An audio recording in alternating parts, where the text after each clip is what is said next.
18 minutes after 8. Now, the biggest International Monetary Fund, the biggest injection from the IMF, is on its way apparently to the globe to assist with stimulating global liquidity and trade and helping emerging and low-income nations. This is something that the International Monetary Fund is proposing. There's a huge pool of around about $600 billion, which will be divided up globally. 58% going to advanced economies, 42% to emerging and developing economies, and just 3.2% to the smallest subset of low-income nations. So how will this massive new IMF deal, proposed deal, impact not only globally but affect us here in South Africa? To help us make sense of this is Chief Economist and Advisory Partner at Citadel, Maarten Ackerman. Maarten, good evening and thank you for your time. Good evening. And your pleasure. So, some good news. I see the IMF is set to boost liquidity and help emerging and low-income nations with quite a capital injection to the tune of $650 billion.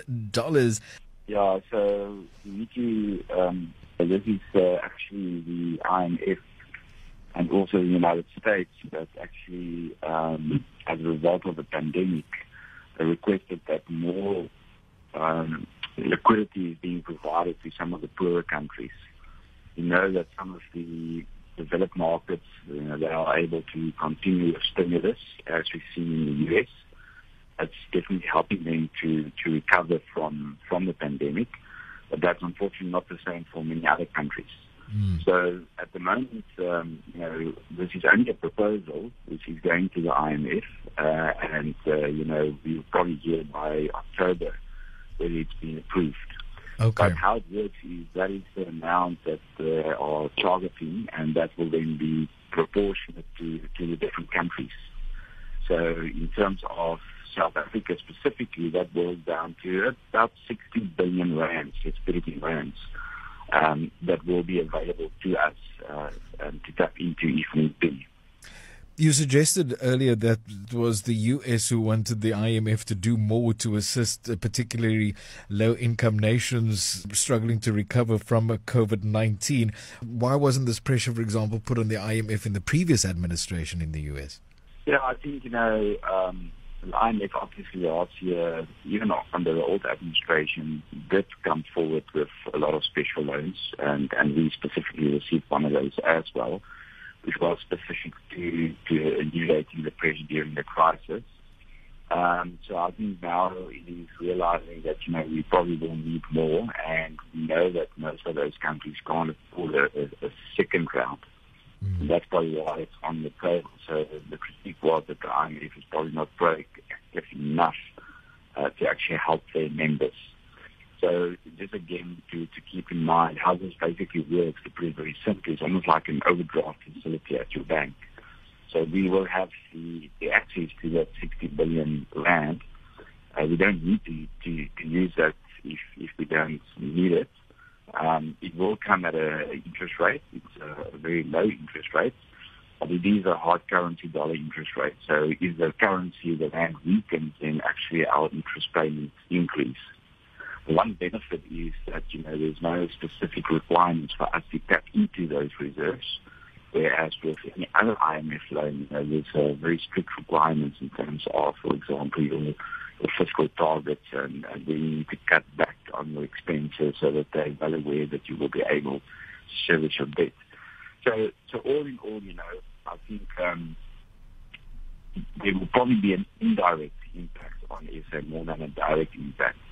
Because 60 billion rand, even if we take all of that and we are able to service the interest on it, that's even less than what we've lost during the alcohol ban, just to put it into perspective. So, it is, in the bigger scheme of things, it's not going to change our outcome very much at this point in time.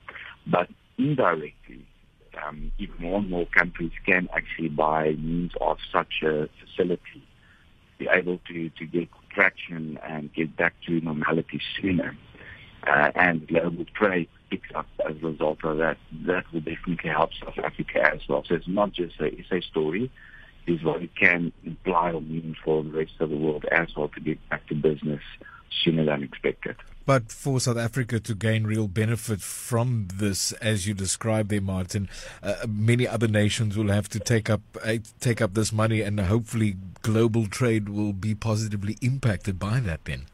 Yes, yeah, so that's the indirect impact that I'm talking about. So, whether we use it or not, this is just more liquidity. We know that the global economy is flush with liquidity, more than what we've seen during wartime. But unfortunately, that's pretty much the wealthier countries that's able to do that. To give you an idea, from 2008, after the financial crisis, to just before COVID started, the stimulus that the U.S. pumped into the economy was about 5% of the economy. And since then, to where we are now, talking about the last 2 years, it's already 25% of the U.S. economy. So it is, numbers that we haven't seen before. Those numbers currently is helping us in a way. We've seen quite a big impact in terms of exports picking up all around the world. Global trade is doing fairly well. There's a healthy trade between Asia and the U.S. despite trade issues that's been spoken about. And we, again, indirectly benefited from that because our trade is in a surplus. Our exports are up close to 20-30% to Asia and Europe. So we are certainly benefiting from all the liquidity in the developed markets. But this IMF facility that we're talking about now is really trying to also support some of the poorer countries if they really need that to actually get the economies going again. And the IMF are using a vehicle known as special drawing rights, or SDRs, as you've described in your recent article, Maarten. Typically, what do countries use these SDRs for?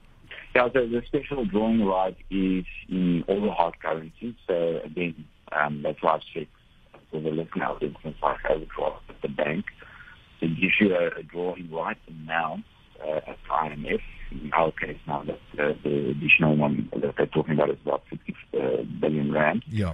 That can be drawn in any currency, or any hard currency. So you can get it in dollars or sterling or euros or yen and also yuan. And then you're able to go about doing the business that you need to do with that. But again, like I mentioned, very different that there's no requirements. You can actually tap into that. There's the interest rate on top of that. So it's almost like a emergency funding, which is making it easier for countries to actually get their hands on liquidity much quicker than trying to apply for an IMF loan where you need to then stick to and present very strict criteria around your fiscal framework going forward. You did mention that this is a proposal from the International Monetary Fund to stimulate a global trade. Is there any resistance to this idea? Well, there's some of the Republicans in the States that are concerned about maybe not only this specific program, but the amount of stimulus in the system.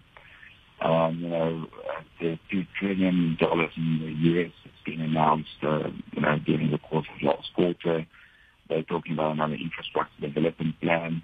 So there is a bit of a concern that, if we just add more and more liquidity into the system, that by doing that, you're creating more currency, if I can put it that way, and devaluing currencies as a result. So there's a concern that if we don't deal with this appropriately, we might see some inflation problems down the line.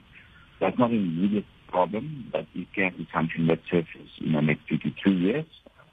And, depending on how central banks deal with that, it can be a dangerous scenario if we do see runaway inflation, especially in the poorer countries, where they can't afford actually a runaway inflation. Are there any other options at the IMF's disposal, for example, to get money to poorer countries, or is this possibly the best way? Hence the proposal. Yeah, I think the IMF obviously has a lot of capacity or ability to actually help countries, but once you look at medium to longer term loans, it then really gets difficult because now it depends on the country's credit rating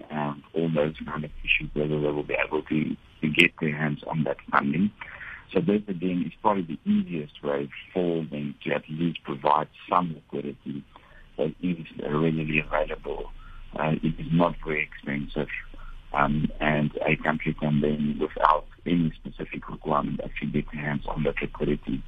I think it's very important that countries need to obviously handle that with care, because, you will need to pay it back. So you don't want to actually waste that money just to keep the lights on. You definitely need to use that to actually make a difference and keep the economy going, so that you can create more growth that will enable you to actually service that debt and then be paid all to the IMF. I suppose there is an idea from the richer countries who will benefit more from the $650 billion proposal from the IMF to, I don't know if share is the right word, share their SDRs with some of the poorer countries. Maarten, do you think that's likely? Yes, that is part of the discussion to say that some countries might not need theirs, because how it works, it's proportionately divided to all the IMF member states in terms of their size and contribution, and that's how you get your allocation. But surely there will be a lot of wealthier countries that don't need it, or by that time might already be on the recovery path like states. And then the debate at the moment is is it then possible for them to almost, like you say, share that, or make it available, or use the discretion in terms of which countries can benefit from it more. And again, just helping those countries to maybe get a little bit of a bigger allocation and just their share within the IMF. Maarten, you mentioned that we will only know about whether this proposal will become a reality in October. Is there any special reason for the announcement in October? Well, yeah, it might be before that. The point is just that liquidity is not available yet. So there is a proposal that's going to the board, and later this year, the indication was around October, we will have finality in terms of the money being available. So that's also just something to keep in mind. It's not something that these countries can actually tap into tomorrow. Yeah. Until then, it's still basically, looking after yourself, trying to get the economy going at this point. Maarten Ackerman, Chief Economist and Advisory Partner at Citadel. Appreciate your time, Maarten. Thank you so much for joining us.